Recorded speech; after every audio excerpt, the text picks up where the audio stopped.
dapat treats kat kakak. Terus lari. Kakak sukanya.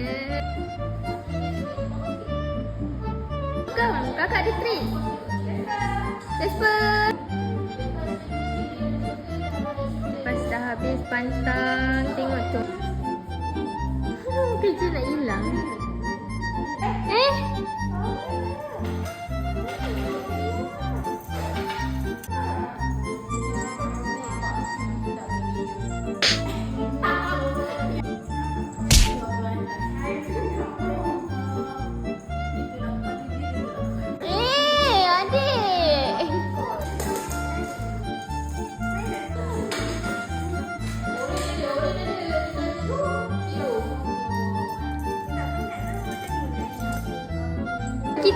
Kitty dah balik dah. Amboi, sampai nak terjuntai kaki dia.